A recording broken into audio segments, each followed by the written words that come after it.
এক ৰহস্যজনক ঘটনা সংঘটিত হৈছে পলাশবাৰীৰ মনপুৰত।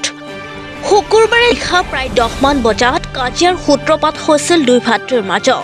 দুই ভাতৃ ক্ৰমে প্ৰহ্লাদ দাস আৰু নৱ দাস। এই কাজিয়াই পিছলৈ লৈ ভয়াৱহ ৰূপ, ফলত মৃত্যু হয় নৱ দাস।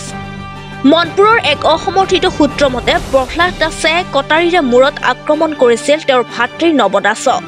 আৰু ঘটনা সংঘটিত হোৱাৰ পিছতেই প্ৰহ্লাদ দাস পলাশবাৰী আৰক্ষী থানাত হাজিৰ হয়। মৃত নৱ দাসৰ মৃতদেহ ইতিমধ্যে পলাশবাৰী আৰক্ষী থানাত ৰখা হৈছে।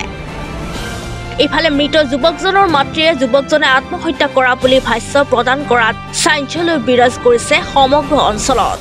লক্ষণীয় বিষয় যে নিজৰ মূৰত নিজে কটাৰী সুমুৱাই লোৱাৰ পিছত উক্ত কটাৰীখন ঘৰৰ ছালৰ ওপৰত উদ্ধাৰ হোৱাক লৈ সৃষ্টি হৈছে আন এক ৰহস্য। আশা কৰা হৈছে আৰক্ষীৰ অনুসন্ধানত বিষয়টো পোহৰলৈ আহিব।